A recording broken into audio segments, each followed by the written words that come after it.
Hey, good morning. Welcome to a daily dose, a morning edition. We're back in the morning edition.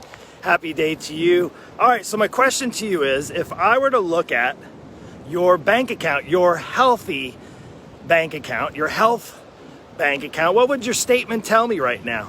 That's the question that I'm going to pose on this fine Thursday morning, beautiful walk on the beach. Me and Owen, it's actually a little too warm here. Whew. It's a little too warm. It's time to take this hoodie off. So yeah, the question I have for you, hey, when you're chiming in, if you're catching this live, drop a little live down so I know you're here. If you're watching this later on, maybe after you get to work or you're just rolling out of bed, let me know when you watch the replay.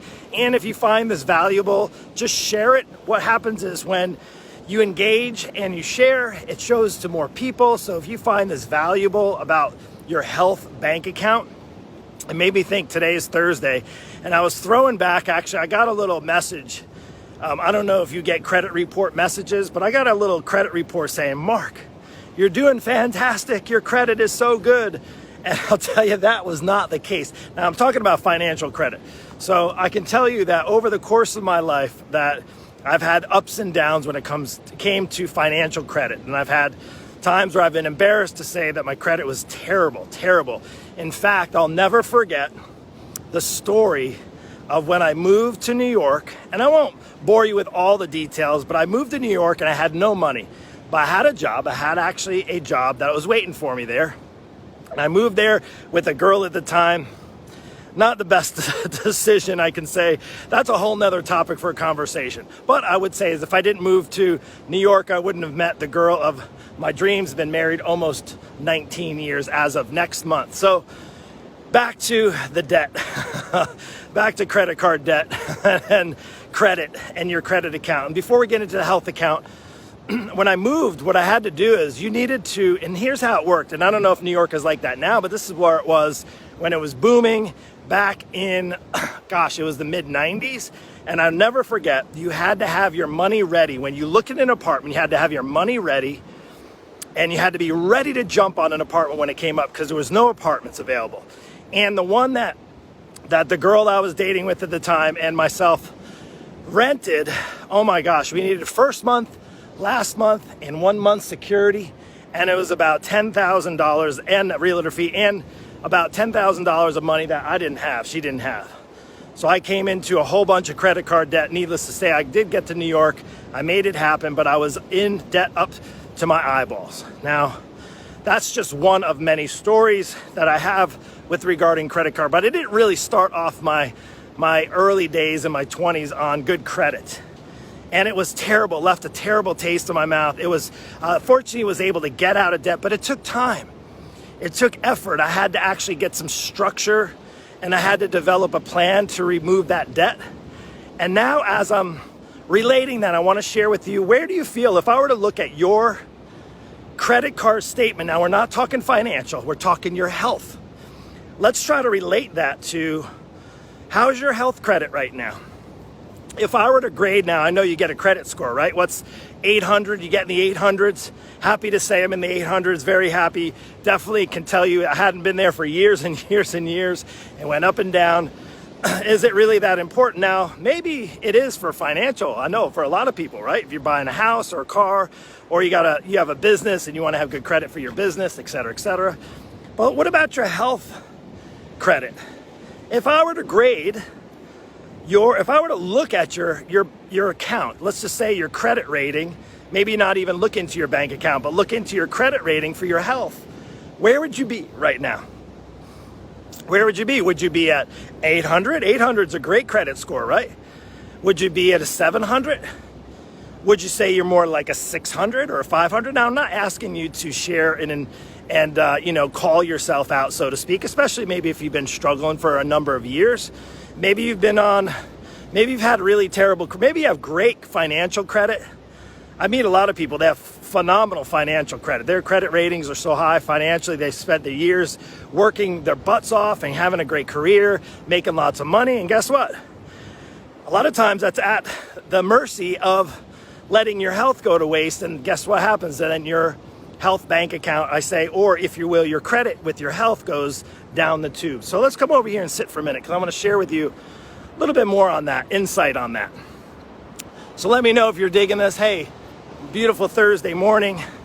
We're talking about your health credit rating, right? Your healthy count. Let's sit down here for a moment. I want to share this. Come here, boy. Take a little break. All right, there we go. So yeah, so what do you feel regarding your credit rating for your health? If you were to give yourself a credit rating, you're like, Mark, that's really interesting, because you know what happens when it comes to finances, right? You know what happens? You make deposits and withdrawals, right? If you actually use your credit card, guess what? You got to pay that balance off at the end of the month. Or guess what? There's a lot of interest, right? A lot of interest can build up. Especially I love those companies that say good credit, bad credit. We don't really care. There's car companies and things like that. We don't care. We'll just finance it and then we'll charge you 25% interest, and fake the people out. And they're thinking, yeah, you can get a really nice car if you don't have any good credit. So how is your credit with your health right now? How do you improve it? Well, how did I told you about my story back in, I was 25, maybe 24, 25 when I moved into New York. And I had really my credit just went terrible, went down to 500, maybe below that even.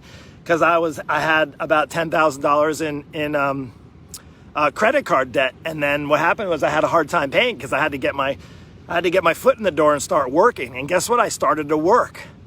And guess what? I started to earn money. I started to earn credit. I started to pay off my debt. I started to make deposits so I could pay off my debt. And guess what? It's the same exact thing when it comes to your health. You know what's interesting is I think it's kind of like when I hear people that are on a fitness journey and they give up so easy on themselves. They put in work. They've been struggling for maybe 10 years, 15, 20 plus years, up and down the yo-yo roller coaster ride. And then they get on a really good plan. They get started on the right path. And then they're expecting that their debt's just going to be eliminated. It's just going to be wiped away. Kind of like, it's almost as if you're expecting to bankrupt, to what is it, chapter 11, chapter 12? I can't remember unfortunately, I've never had to really understand what that's all about.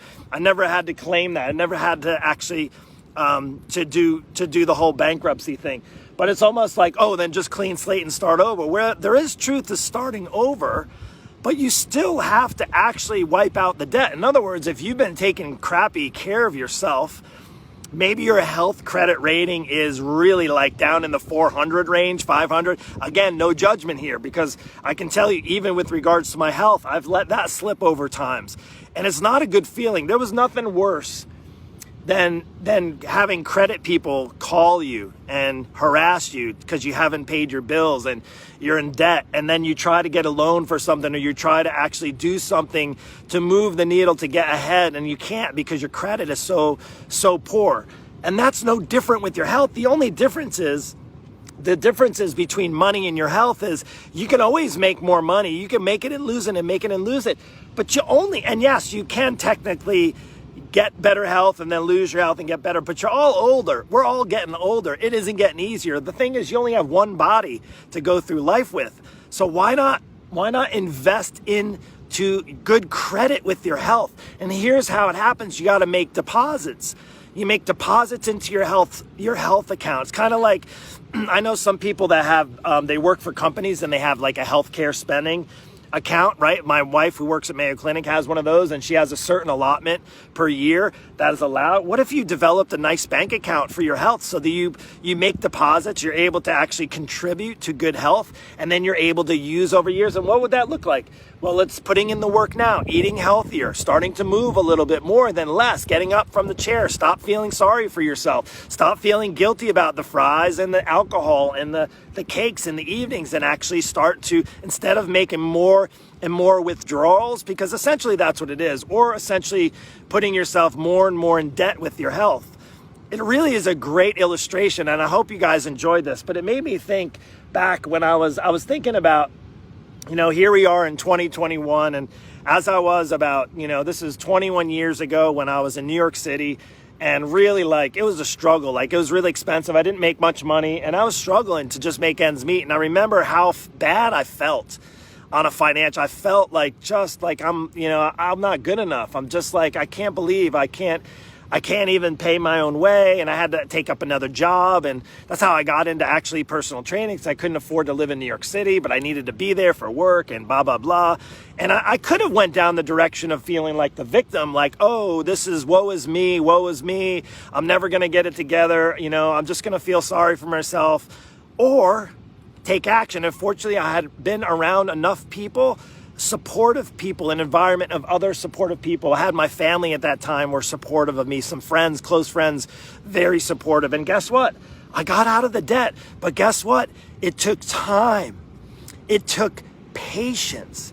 One of the things I think we, all of us, myself included, we lack patience. It's hard. Like we want to get in shape. We've been out of shape for 20 years and we want to get in shape in 4 days. It doesn't happen that quickly. I want to just share with you, if you were to think of your credit, how do you get your credit card scores back up? Fortunately, I've gotten mine back up over years when I had a business that I had to sell and it was failing. And I had to I literally cut credit cards after because my credit was so bad. And then I realized I shouldn't have done that. I shouldn't have canceled because that even dropped then I didn't have any credit. So that even dropped my credit scores even lower. I wasn't smart. But then I got around some people to help me, to help coach me, to help build it back up. And you know what? It made it way easier than me trying to figure it out on my own. And guess what? It probably wouldn't have figured it out. I'd probably been a lost cause. I'd probably still be up to debt up to my eyeballs, and my family would suffer. My wife would suffer. My ability to live the life that I want to live. And it's no different when it comes to your personal health.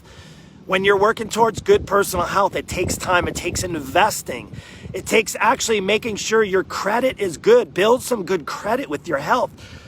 I truly believe that if you start to work on your credit, your healthy credit right now, it's going to serve you well over time. Not relying on the world, not relying on the government, not relying on your employer, not relying on your spouse, not relying on your family members, but actually taking action steps. Taking the action steps you need, because the only one that can get healthy for you is you, right? The only one that can get healthy for you is you. Here we go. We're going to finish on a nice little sunrise. We got Owen here. I'm going to finish his walk. Listen, if you enjoyed this, I didn't engage with y'all. I see there's a handful of people. If you're watching live, thank you for watching live. If you're catching this on a replay, just let me know down below on a replay.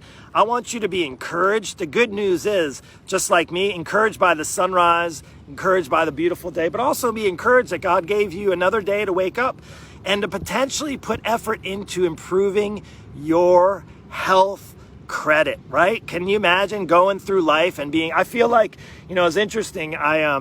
This week was a little bit off. I got a little distracted with Facebook and had some challenges and struggles with there. And we had to shift and adjust in my team and my coaching clients and so forth and so on. But you know what? What we did is we had some credit built up. We had some systems in place. We had the support. I had the team of people to help me. And that's what I think sometimes is the biggest missing link is you want to get healthy. You're even ready to invest in yourself, but you don't even know where to start. You don't even know how to get the kind of accountability that maybe you think a friend is going to give you or a spouse is going to give you. I hope your spouse is a support, but I wouldn't rely on them to be the ones that are going to hold you to the fire to get your butt in gear and get yourself healthier and active. So I'll tell you what, when you're doing this, take care, have a blessed day. And you know what? If you are struggling, if you feel like you're stuck in a rut, do yourself a favor, get the help you need. Reach out to me, send me a private message, say, hey, Mark, I want some help. Just say, I want help. Can you help me? I want help. Can you help me? I want help. Can you help me? Yes. The only way you're going to know if you can actually get the help is actually to reach out for the help. It's okay if you need help. Maybe you didn't need help in a lot of things in your life, but maybe this is the one thing that you can actually get the help that you need right now, today. Reach out. Take care. God bless.